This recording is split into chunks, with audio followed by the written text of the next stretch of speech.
मेरे प्यारे छात्र छात्राओं, हम लोग इस वीडियो के अंदर क्लास 10th का हिस्ट्री जो चैप्टर नंबर 7 में होगा, व्यापार एवं भूमंडलीकरण जो चैप्टर है, इस चैप्टर के को पूरा डिटेल एक्सप्लेन के साथ पढ़ने वाले हैं। वीडियो में शुरू से अंत तक जरूर बने रहिएगा। चलिए शुरू करते हैं, अंत तक बने रहिएगा। पहला ही सवाल से देखते हैं। देखिए, पहला सवाल आपका जो है वो है, अमेरिका में न्यू डील किसने लागू किया था। अमेरिका जो देश है इसके बारे में थोड़ा जान लेते हैं। अमेरिका की जो राजधानी है, सबसे पहले ये जानिए, अमेरिका की राजधानी वाशिंगटन डीसी में है। अमेरिका की राजधानी कहाँ पर है? Washington DC. अमेरिका में राज्य जो है वो 50 राज्य हैं। इसको वहाँ पर प्रांत कहते हैं। जिस तरह से भारत में राज्य है, उसी तरह अमेरिका में 50 प्रांत हैं। अब हम लोग आ जाते हैं, अमेरिका में न्यू डील किसने लागू की थी। अमेरिका में न्यू डील 1932 ईस्वी में लागू किया था, जो फ्रैंकलिन डी रूजवेल्ट ने किया था। और इस तरह से Franklin D Roosevelt option number B में है, तो option number B is the correct answer. अगर हम लोग बात कर लें न्यू डील, इसी को नई व्यवस्था भी कहते हैं। अगर इसको हिंदी में पढ़ेंगे तो ये नई व्यवस्था के रूप में जाना जाएगा। नई व्यवस्था फ्रैंकलिन डी रूजवेल्ट ने 1932 ईस्वी में लागू किया था अमेरिका के अंदर। नेक्स्ट सवाल है क्वेश्चन नंबर 2। 1929 की आर्थिक मंदी का सबसे बुरा असर किस देश पर पड़ा। 1929 की आर्थिक मंदी, ये भी यहाँ से सवाल बनेगा, विश्व आर्थिक मंदी किस वर्ष हुई थी। तो 1929 में, और जब 1929 में विश्व आर्थिक मंदी हुआ था तो इसका सबसे बुरा असर अमेरिका में पड़ा था। और अमेरिका देखिए ऑप्शन नंबर बी में है, तो option number B is the correct answer. Next सवाल है क्वेश्चन नंबर 3। युद्धोत्तर पुनर्निर्माण के लिए पैसे का इंतजाम करने हेतु किस संस्था का गठन हुआ। यानी युद्धोत्तर के बाद, युद्ध के बाद जो पुनर्निर्माण के लिए पैसे का इंतजाम करने के लिए जो संस्था बनी थी उसको बोलते हैं विश्व बैंक, वर्ल्ड बैंक। विश्व बैंक देखिए ऑप्शन नंबर बी में है, तो option number B is the correct answer. अगर हम लोग थोड़ा बात कर लेते हैं विश्व बैंक की स्थापना 1945 में हुआ था। और एक सम्मेलन हुआ था जो जिसका नाम है ब्रेडन वुड सम्मेलन। और ये ब्रेडन वुड सम्मेलन 1944 ईस्वी में हुआ था।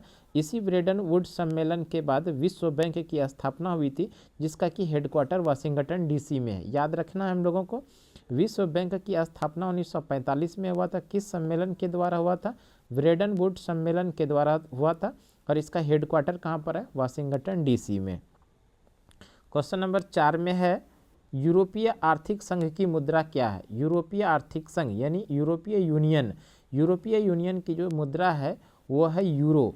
और यूरो ऑप्शन नंबर डी में है, तो option number D is the correct answer.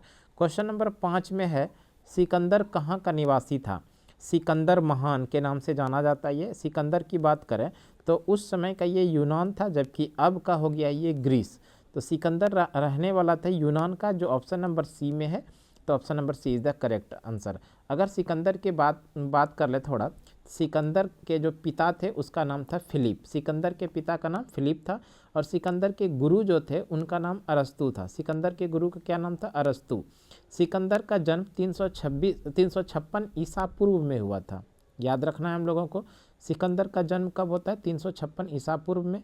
और सिकंदर भारत जो आया था वो 326 ईसा पूर्व में वो भारत आया था। और जब सिकंदर भारत आया था तो एक युद्ध हुआ था जिसको कि हम लोग वितस्ता का युद्ध या झेलम का युद्ध, या इसी को बोलते हैं हाइडेस्पीज का युद्ध हुआ था। वितस्ता का युद्ध, झेलम का युद्ध या हाइडेस्पीज का युद्ध हुआ था। और ये जो युद्ध हुआ था सिकंदर और पोरस के बीच में हुआ था। सिकंदर इस युद्ध में जीता था और ये पोरस की हार हो गई थी।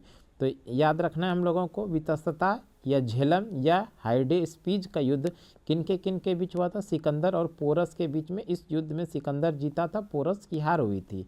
सिकंदर की बात करें तो सिकंदर का जो घोड़ा था उसका नाम है बुकाफेला। सिकंदर के घोड़े का क्या नाम है? बुकाफेला। नेक्स्ट क्वेश्चन देखते हैं, क्वेश्चन नंबर 6। देखिए क्वेश्चन नंबर 6 में है, वैश्वीकरण का नकारात्मक प्रभाव निम्न में से किस क्षेत्र में देखा गया था। वैश्वीकरण का नकारात्मक प्रभाव निम्न में से किस क्षेत्र में देखा गया था। वैश्वीकरण का नकारात्मक प्रभाव जो देखा गया था कृषि एवं ग्रामीण क्षेत्र में, जो ऑप्शन नंबर ए में है, तो option number A is the correct answer. Next सवाल है क्वेश्चन नंबर 7 में, भूमंडलीकरण की शुरुआत किस देश में हुई थी, किस दशक में हुई थी। भूमंडलीकरण की शुरुआत किस दशक में हुई थी? तो 1990 के दशक में भूमंडलीकरण की शुरुआत हुई थी, 1990 के दशक में, जो ऑप्शन नंबर ए में है। तो इस तरह से option number A is the correct answer. Question number 8 में है, द्वितीय महायुद्ध के बाद यूरोप में कौन सी संस्था का उदय आर्थिक दुष्प्रभावों को समाप्त करने के लिए हुआ था? द्वितीय विश्व युद्ध के बाद यूरोप में कौन सी संस्था का उदय आर्थिक दुष्प्रभावों को समाप्त करने के लिए हुआ था? ये हुआ था यूरोपीय संघ का, यूरोपीय यूनियन का। यूरोपीय यूनियन ऑप्शन नंबर डी में है, तो option number D is the correct answer. Question number 9 में है, विश्व बैंक की स्थापना कब हुई? विश्व बैंक की स्थापना 1945 में, according to option 1944, option number C is the correct answer. Question number 10 में है, भूमंडलीकरण की शुरुआत कब से हुई? भूमंडलीकरण की शुरुआत 1991 से शुरू हुई थी, और 1991 देखिए ऑप्शन नंबर बी में है, तो option number B is the correct answer. Question number 11 में है, विश्व बाजार के रूप में पहला कौन सा नगर उभर कर आया? विश्व बाजार के रूप में पहला नगर जो उभर कर आया था वो था अलेक्जेंड्रिया। अलेक्जेंड्रिया देखिए ऑप्शन नंबर सी में है, तो option number C is the correct answer. अगला सवाल है क्वेश्चन नंबर 12 में है, अलेक्जेंड्रिया किस सागर के मुहाने पर बसा हुआ है? अलेक्जेंड्रिया जो विश्व का सबसे पहला बाजार था, विश्व का पहला बाजार अलेक्जेंड्रिया, ये किस सागर के मुहाने पे बसा था? ये लाल सागर के मुहाने पे बसा था। लाल सागर ऑप्शन नंबर बी में है, तो option number B is the correct answer. Question number 13 में है, 1991 के बाद संपूर्ण विश्व में किस क्षेत्र का विस्तार काफ़ी तीव्र गति से हुआ? 1991 के बाद संपूर्ण विश्व में किस क्षेत्र का विस्तार काफ़ी तीव्र गति से हुआ? तो वो हुआ था सेवा का क्षेत्र। सेवा क्षेत्र देखिए ऑप्शन नंबर ए में है, तो option number A is the correct answer. Question number 14 है, आधुनिक युग में अर्थव्यवस्था के क्षेत्र में होने वाली सबसे बड़ी क्रांति कौन सी थी? आधुनिक युग में अर्थव्यवस्था के क्षेत्र में होने वाली सबसे बड़ी क्रांति जो थी वो वाणिज्यिक क्रांति था। वाणिज्यिक क्रांति ऑप्शन नंबर ए में है, तो option number A is the correct answer. अगला क्वेश्चन है क्वेश्चन नंबर 15 में, ईस्ट इंडिया कंपनी अफीम किस देश में भेजती थी? ईस्ट इंडिया कंपनी अफीम भेजती थी चीन में, और चीन ऑप्शन नंबर डी में है, तो option number D is the correct answer. हम लोगों को याद रखना चाहिए ये जो चीन है, चीन की राजधानी कहाँ पर है? तो चीन की राजधानी बीजिंग है। चीन की राजधानी बीजिंग। जापान की राजधानी टोक्यो, जापान की राजधानी टोक्यो। अमेरिका की राजधानी वाशिंगटन डीसी, और अफगानिस्तान की जो राजधानी है वो है काबुल। तो ये भी एक्स्ट्रा फैक्ट हो गया आप लोगों के लिए। अफगानिस्तान की राजधानी काबुल, अमेरिका की राजधानी वाशिंगटन डीसी, जापान की राजधानी टोक्यो, चीन की राजधानी बीजिंग। वैसे प्रश्न का सही आंसर हो जाएगा, ईस्ट इंडिया कंपनी अफीम किस देश को भेजती थी? चीन को भेजती थी। Option number D is the correct answer. Question number 16 है, विश्व बाजार के स्वरूप का आधार क्या था? विश्व बाजार के स्वरूप का जो आधार था वो वस्त्र उद्योग था। वस्त्र उद्योग ऑप्शन नंबर डी में है, तो option number D is the correct answer.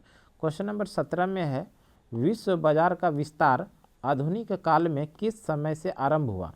विश्व बाजार का विस्तार आधुनिक काल में जो शुरू हुआ ये 18वीं शताब्दी में शुरू हुआ था। 18वीं शताब्दी, option number B is the correct answer. Question number 18 में है, बाजार का स्वरूप विश्वव्यापी किस क्रांति के बाद हुआ?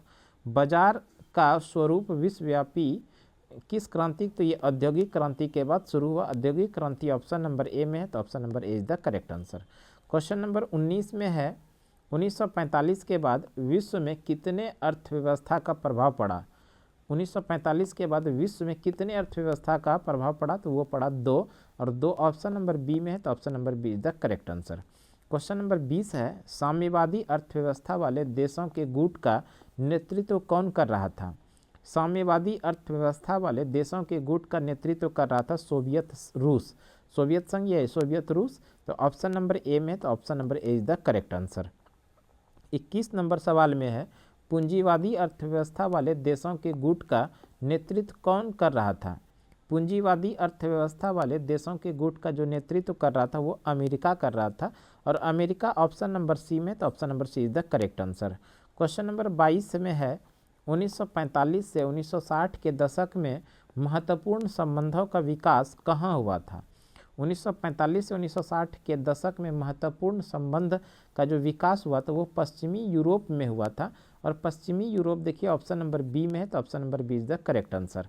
क्वेश्चन नंबर 23 में है, ब्रिया किस देश के विदेश मंत्री थे? ब्रिया ये फ्रांस के विदेश मंत्री थे। फ्रांस देखिए ऑप्शन नंबर ए में, तो option number A is the correct answer.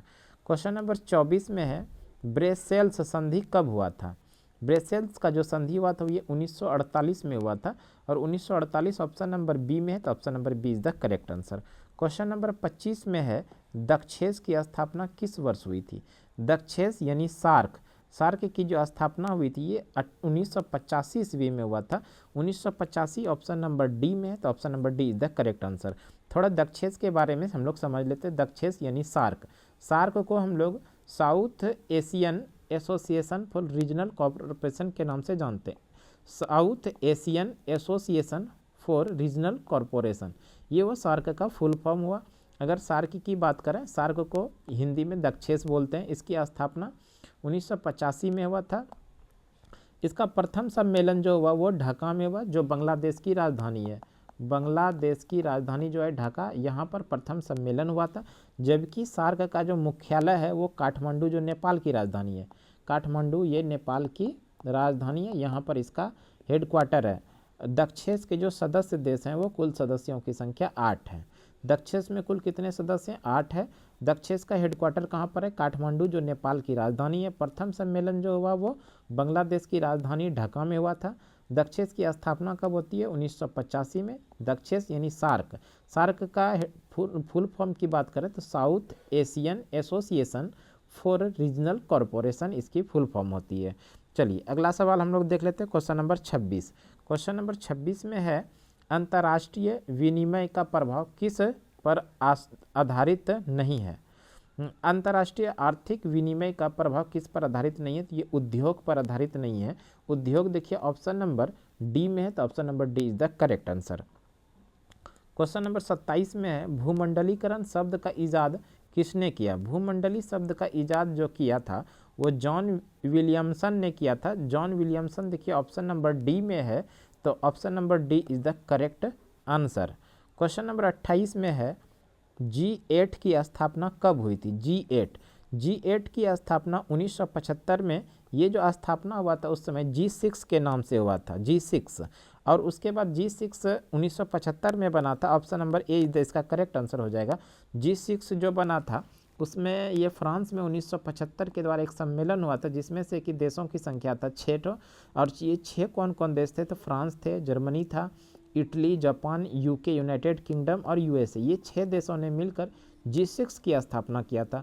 और इसी G6 में कनाडा जुड़ गया 1976 में, तब ये G7 हो गया। और इसी G7 में फिर रूस जुड़ गया 1998 ईस्वी में, जब ये हो गया G8। तो इस तरह से G7 की स्थापना हुई थी, जिसमें France, Germany, Italy, Japan, UK, United kingdom और अमेरिका शामिल था। ये 1975 में बना था। उसके बाद 1976 में इसी G6 में कनाडा जुड़ा, जिससे ये G7 बना। और उसके बाद इसी G7 में रूस जुड़ा, जिसके कारण कि ये G8 बन गया कब? 1998 ईस्वी में।